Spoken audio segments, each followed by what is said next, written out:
health Right, checks. Kathryn. Welcome to the Easy Conversations podcast. Thank you for joining me today. I'm really looking forward to our conversation. I think when we chatted before in the past, one of the things that really jumped out to me was the space of Enneagrams because I've looked into it myself, and I think there's some profound insights that come up when you do that work. But I Mhm. haven't really had the opportunity to talk to someone who specializes in it and helps other people. So that's definitely an area of interest. But before we jump into our conversation today, I do want to give you an opportunity to share with the listeners a little bit about yourself, what it is that you do, and what's really brought you here today. Okay. Well, thank you for having me on. I appreciate it. Looking forward also to our conversation. So, a little bit about myself. We'll start with that. I'm a classical homeopath, Hmm. and I have been practicing homeopathy for over 20 years. Hmm. And in about 2019, I decided I wanted to see how homeopathy could help people who were suffering from PTSD.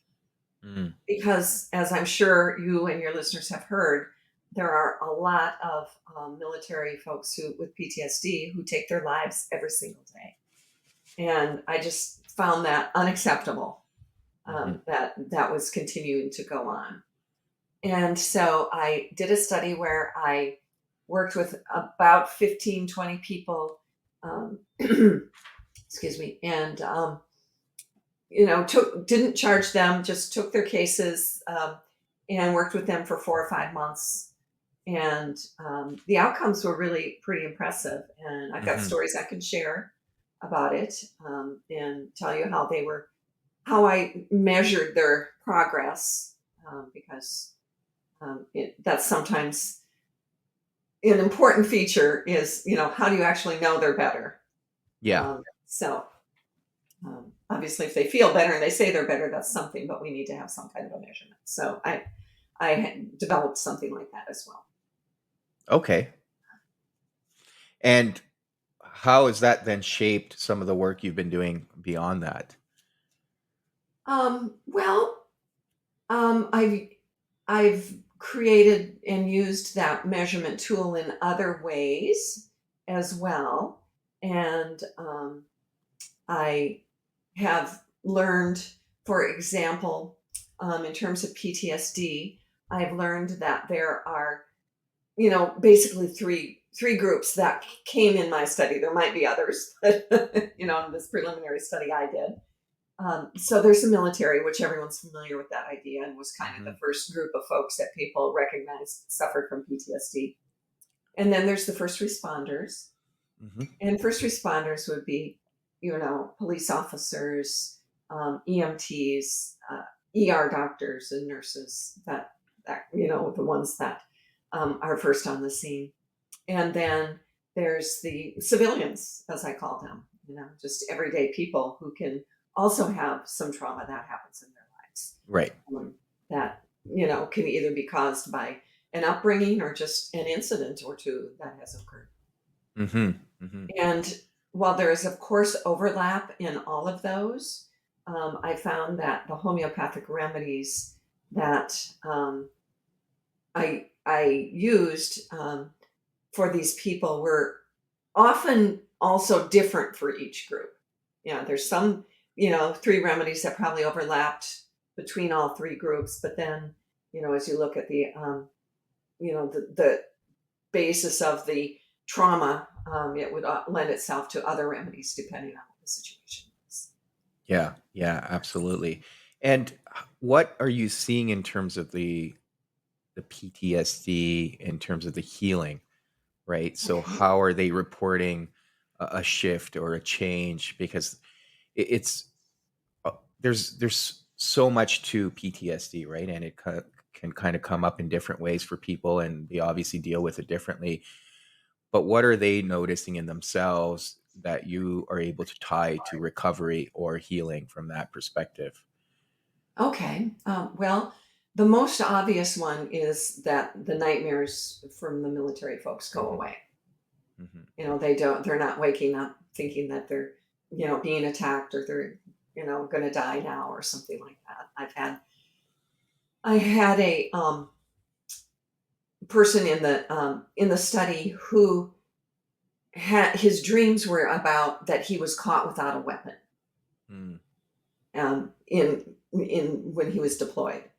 And in fact, that is what happened to him. So he had the nightmare, I should say, about this exact thing that happened to him.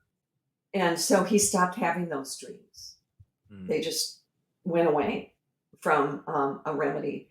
Well, I gave him one remedy and they got better, but I felt like it wasn't the best choice for him. So I switched it up, and then they went away with the second one. Mm-hmm. Completely. Before they had minimized themselves.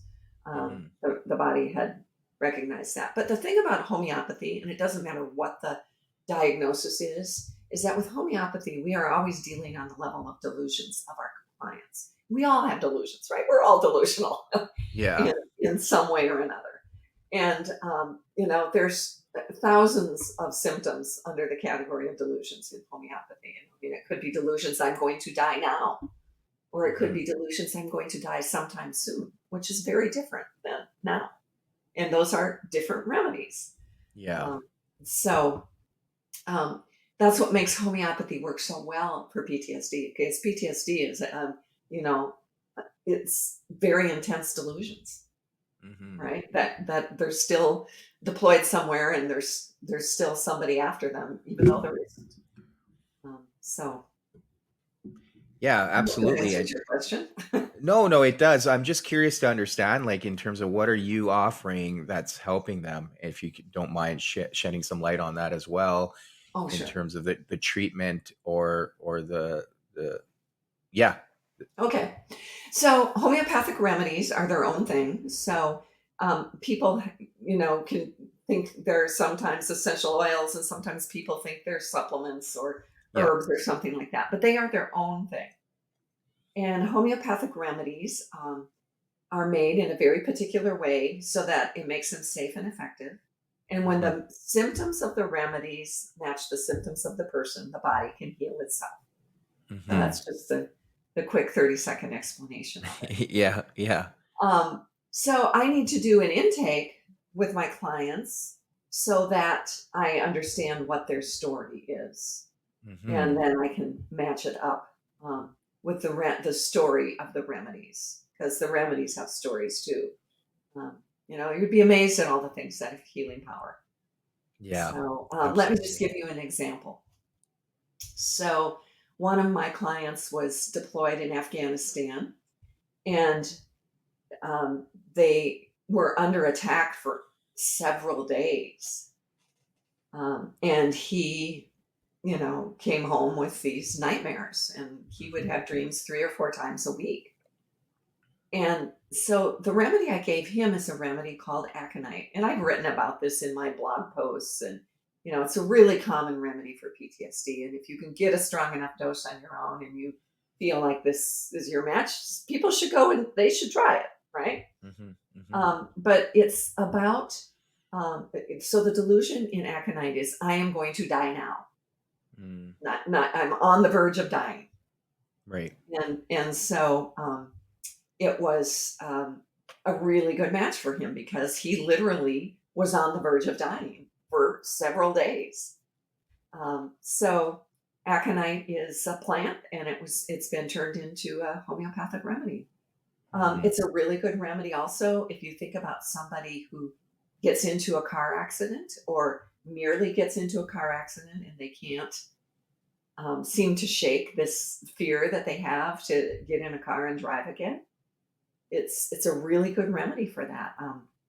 I remember a client of mine, she was doing really well on her remedy, and she wasn't a PTSD client, but she was just doing well, and then suddenly her remedy stopped working. And so we're talking about it, and all her symptoms still seemed the same, and I was a little puzzled. And a lot of times with homeopaths, everyone who's a homeopath will tell you this: at the end of the appointment, you get the information you need. And she says, well, I'm still struggling from that car accident that I was nearly in. And I'm like, what car accident you were nearly in? I keep copious notes, and there was nothing in the history about a car accident she was nearly in. So she hadn't even told me about it. And so I sent her with some aconite, and Mm. that got her over this fear of driving. And then she was able to go back to the other remedy that had stopped working because of the near car accident that Yeah. she was nearly in. So Yeah.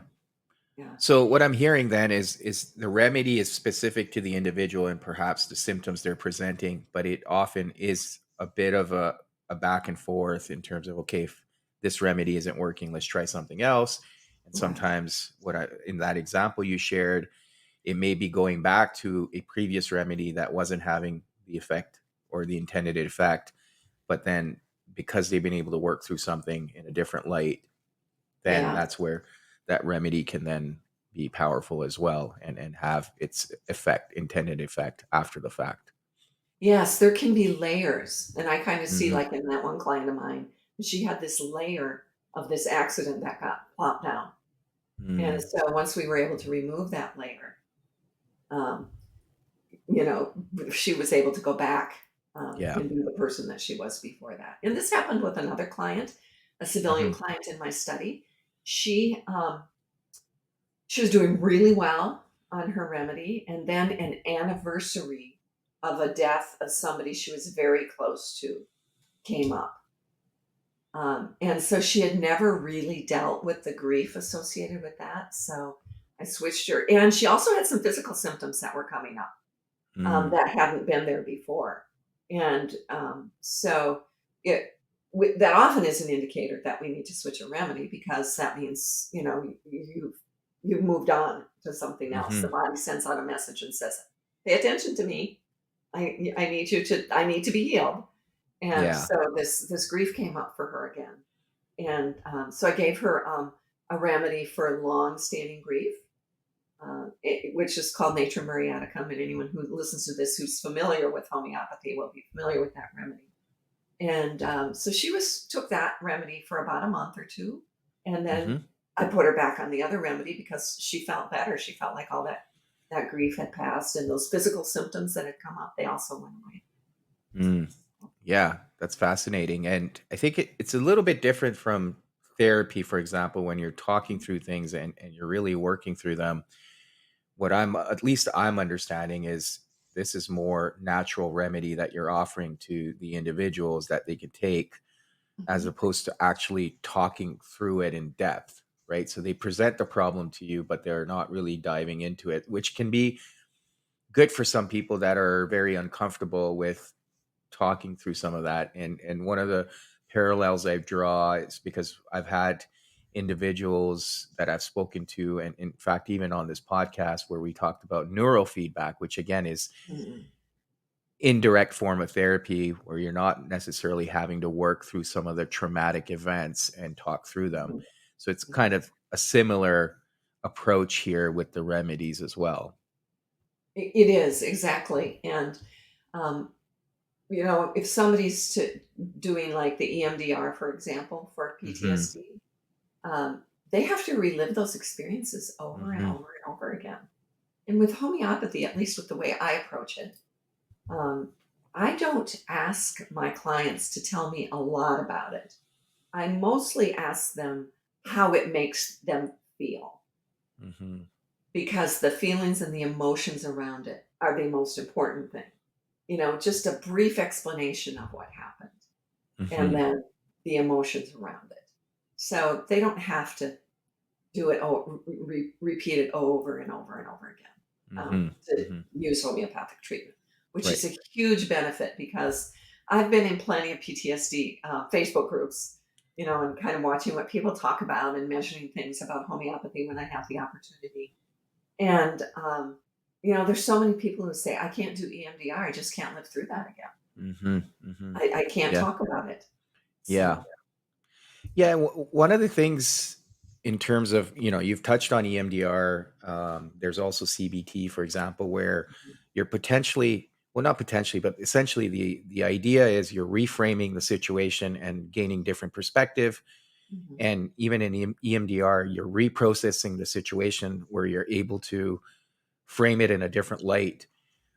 But in this form of treatment, what's going on that's allowing the individuals to work through those traumatic events? Or, how do you ensure that it's not going to come back and upset them in the future because they haven't reprocessed it or reframed it from Okay. in a different light? Well, there's a couple of things to address Hmm. that. One is they may very well have to repeat their remedy sometime. Hmm.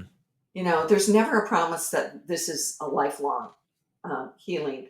Although, especially with the military folks, where it's definitely a layer, that has come on, they could very well never have to repeat the remedy once they've gotten a high enough potency and everything is gone. That could very well happen. But the other thing that's really interesting about homeopathy is when you get a good remedy, it also helps you reframe everything. Mm. And it reframes it in such a way that it seems true and it Mm. seems true to you, Right. as opposed to, someone else maybe telling you how to reframe it. Yeah. It just naturally happens. And I see that in clients all the time. Hmm. Maybe they aren't getting along with someone. And maybe it's a spouse or something like that, and they can't get along with them, and they're really there for something else, but they find that their relationship with their spouse gets better too. Mm. Whereas before they might have thought the person was horrible, and now it's like, well, I think we can work this out. Yeah. Um, so that's just sort of a natural side Right. effect, one could say, side Yeah. benefit of Yeah. homeopathy is to reframe things. Yeah, and I think what I'm again understanding here is a lot of the times, whether it's the trauma or whatever you're dealing with, can be debilitating and it affects your baseline functioning. And sometimes you just need to like dampen it a little bit just to have clarity and work through it. So that's kind of what I'm hearing from you is the remedies can allow you to do that. It kind of helps with that baseline functioning where you're then able to at least have some clarity and work through whatever it may be from a different perspective Mhm. and naturally have that reframing as opposed to going for therapy and seeing a therapist and talking through it. Yes, definitely. Mhm. Yeah. And in fact, I had one of my clients that was in my study. She had tried a lot of different therapies Hmm. to help with her. Where she said she had CPTSD, so she was a civilian who just had, a dysfunctional upbringing, and she felt that all the other things she used to try worked now, whereas they didn't before. Mm. So some of the other therapies that she had tried were better choices for her now that she had done homeopathy. Okay. Yeah. So I'm just curious then, because we touched on Enneagram in the beginning. How does that fit in with your work? And if you don't mind, maybe also sharing at a high level with the listeners what the Enneagram tool is and how does that, Sure. like I said, fit in with the work you're doing? Sure. Can you give me 1 second? I Yeah. forgot to plug in my computer. Okay. I'm gonna run out of juice. Just a minute. There. Sorry about that. No I have worries. to edit that section out. Yeah. Okay. Well, the Enneagram is a tool. It's been around for a few decades, Hmm. um, and it recognizes 9 different sort of universal motivations for why we are the way we are Hmm. and why we act the way we act. And um, you can find out your motivation or your Enneagram number by understanding your motivation. And a Hmm. lot of people will go online and they'll find an Enneagram test. Those are usually behavior based rather than motivation based. And sometimes people think they're an Enneagram number and they're not because they're looking at behavior instead of motivation. So, if you just want to know your Enneagram number for whatever reason, um, that would be selling it short. So, um, there's a diagram that Hmm. goes with it. And there's a triangle, and then there's some continuing ones that overlap on that. And each Enneagram number has a growth path and a stress path. Hmm. And so that's kind of how you can also help figure out your Enneagram number, is by also Right. looking at your growth and stress, and how do you act when certain things happen in your life. Hmm. Um, so it's kind of funny. I had taken two online Enneagram tests, and one of them said I was a one, and one of them said I was a two. And honestly, I thought the one sounded kind of like me, but the two didn't sound like me at all. Hmm. And so when I finally found a book that explained it a little better to me, I recognized also that let's see, number one is my growth path, and number two is my stress path. So I just had to find the one that had that, and it's a four.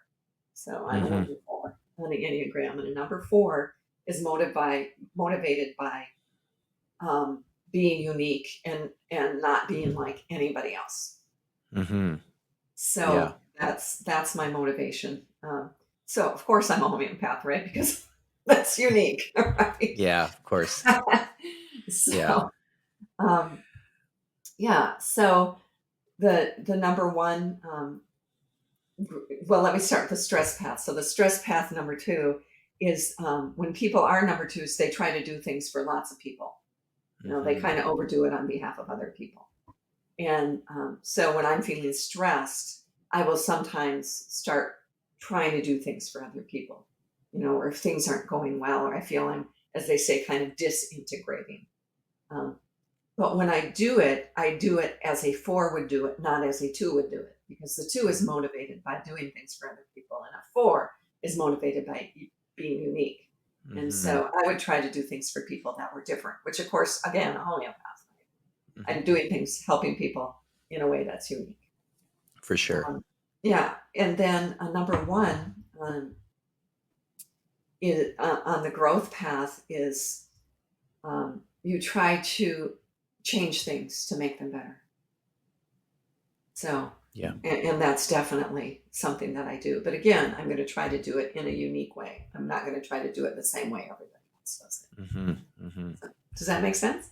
Yes, absolutely. And I think it's one of those things. There's so many different ways of going about it too, and there's different tools that allow you to determine your Enneagram score. And I Yeah. think that one of the problems I've come across is depending on how you do the quiz or how you do the test, you may get a different number. So then how do you know which one to rely on? Like, where's the Well, that's when reliability it in would it? be helpful to work with somebody. Right.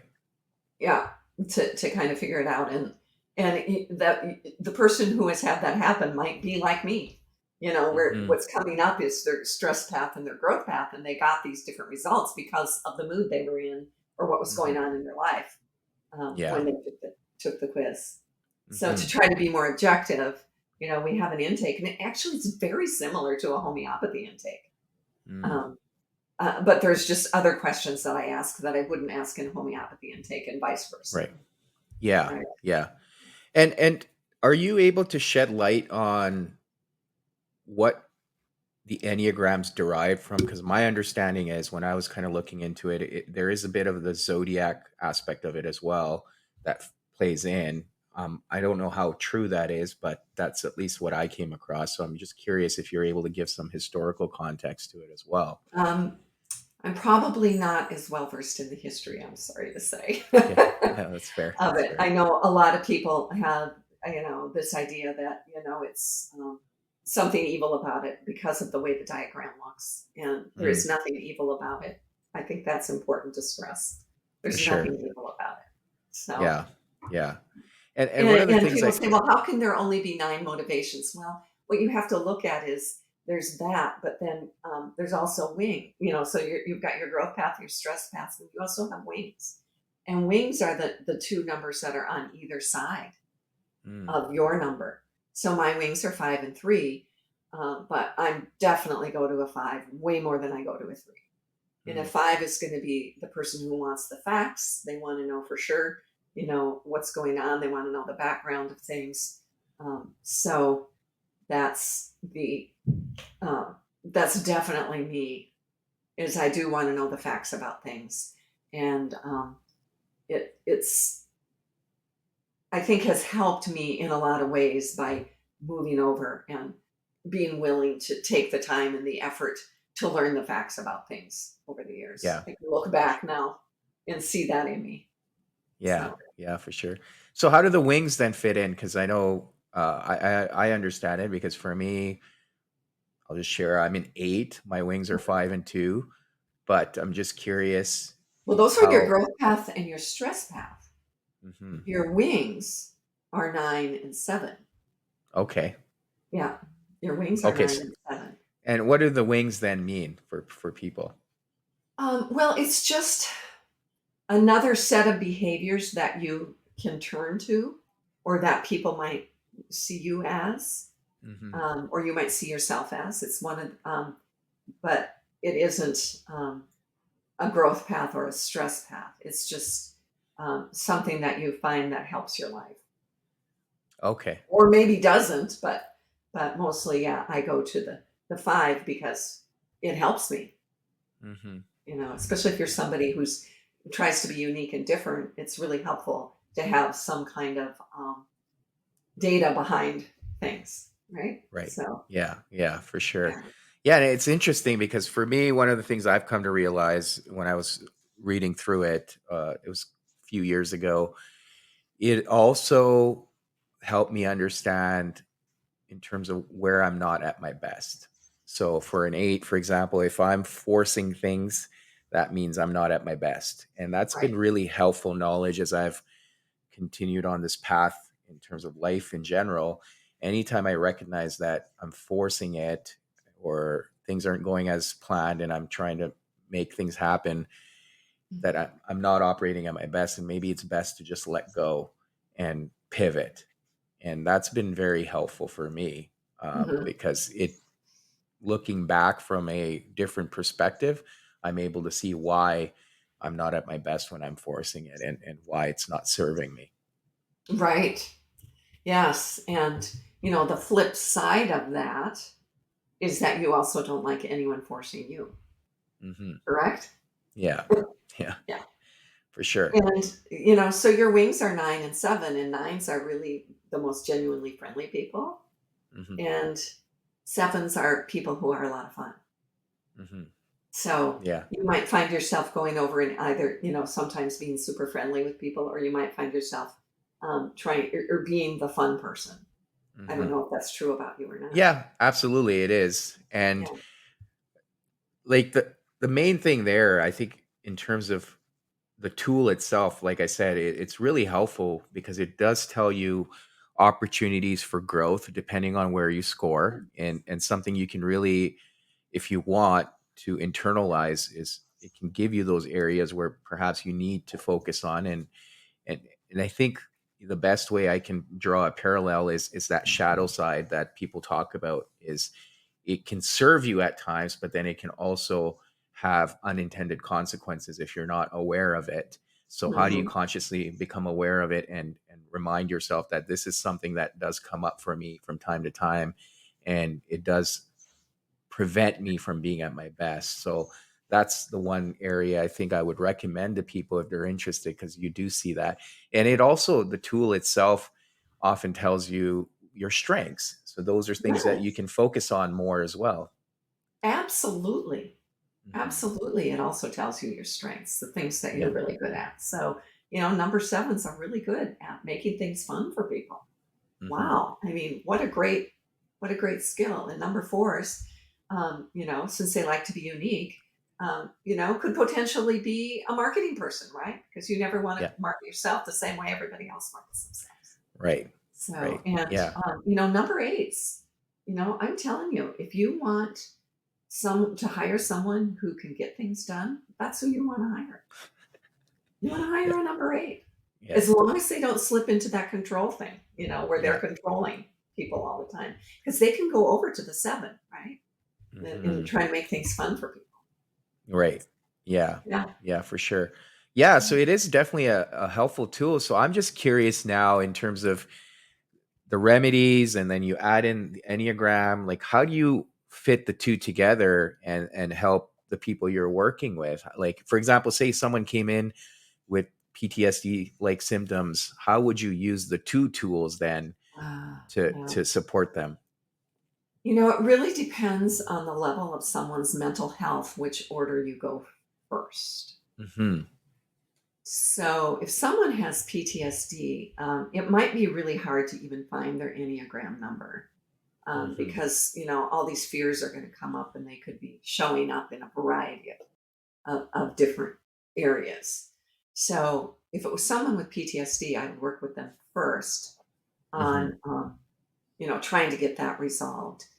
And so, I'll give you an example. I had a client who, in my study, who was, we got him through his PTSD, but he had a lot of other stuff going on underneath all of that, and he Hmm. had, a problem with drinking too much, and but he didn't want to continue working with me on homeopathy. He said, "No, I'm good. I'm good." So, that the rest of that life story isn't going to change for him. Hmm.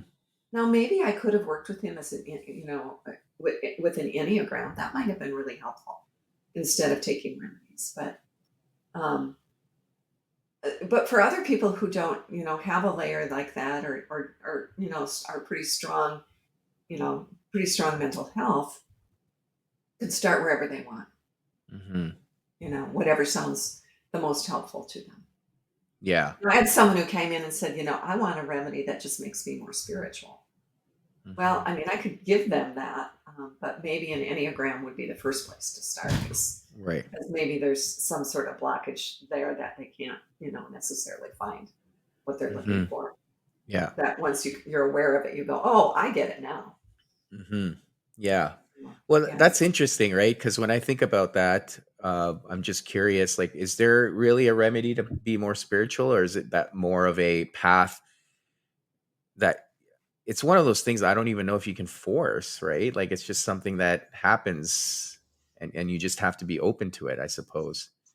Well, definitely you have to be open to it. And it doesn't matter what you're doing, you have to be open to getting better, even if it's Western medicine, right? I mean, Yeah. if you're open to getting better, you're going to get better a lot more likely Yeah. than if you're Yeah. not. So there are definitely remedies, though, that can bring out your spiritual side. Definitely, especially if it seems like it's something that's really stuck. There Mm. are definitely remedies like that. So what kind of blockers are happening within the individual that the remedy can help with when it comes to having a more spiritual awareness and going down that path? Well, it just depends on the remedy that the person needs. So, Hmm. um, let's just say, for example, that somebody has been brought up to with the fear of God, right? Hmm. And they are questioning their salvation. Yeah. Well, it's really hard to be spiritual then, Right. right? Well, That's a that's little very scary. common for a lot of people where that fear can often be traumatizing and prevents a lot of their own growth in that space, Well, spiritual space. definitely, Hmm. definitely. In fact, you would not believe all the PTSD Facebook groups out there that don't allow people to talk about religion Hmm. because that's often the source of their trauma. Yeah, exactly. Yeah. So that would be an example. And for some people, it's like the most recent person who asked me about that. It wasn't that wasn't she just wasn't spiritual. There wasn't a block. It was just she didn't know how to get there. Hmm. You Yeah. know, and like I said, maybe an Enneagram appointment would be a good thing for her, but maybe this one of these remedies that kind of brings out your spiritual side would be helpful too. But it Hmm. would have to match her whole picture. Absolutely. Yeah. Yeah, yeah. Yeah. And I think it is a bit of a journey personally. I don't think it just happens, and you have to keep working at it. And to what we talked about earlier, you have to have that sense of openness to receive and accept. But a lot of the times that trauma can prevent it from happening too, right? Right. Absolutely. So, Hmm. once people have been settled on a remedy, and their trauma is, they're dealing with it in a much healthier way, um, maybe then they can become more spiritual. Hmm. They can Hmm. maybe, if it was religious trauma, maybe they can find a church that was, Right. more um, suited to their new outlook. You know. Right. Yeah. Yeah. No, this has been really insightful, Catherine. I really enjoyed hearing about some of the work you're doing. And obviously, I didn't have a lot of background and understanding. So this was enlightening for me as well. And it was Mhm. good to talk through the Enneagram and how you can kind of fit it in terms of your own healing, and perhaps even from the remedy side. And uh, great to understand, and I'm sure the listeners will obviously get a lot out of it too. But is there anything else you wanted to add? Because I know we've covered different aspects of it, but anything you feel like we didn't touch on that could be of value to the listeners, I do want to give you that opportunity. But also for the listeners, if they wanted to learn more about your work and reach out to you, what are some ways they can do that as well? Okay, sure. So if somebody thinks maybe they have PTSD or they want to get some, might need some help, I have a quiz that they can take. It's Hmm. kind of a self-assessment. Yeah. Um, and they can find that at ptsdquiz.com. Hmm. So easy to find, ptsdquiz.com. And what that will take them to is a page on my website that has a bunch of testimonials from the people who are in my study, but also a link to a quiz, a Google Forms quiz. And when they fill that out, then I can reach out to them from their contact information, and then we can perhaps talk from there. And I also have my own podcast that people can listen to, Hmm. which is called Holistic Health Guide. Hmm. And so I'm just getting that started. And I'm going to talk about homeopathy, and I'm going to talk about the Enneagram, and I'm going to talk about all things holistic. Hmm. So people can, you know, try to find that and, on wherever they listen, and Yeah. you can reach me there too.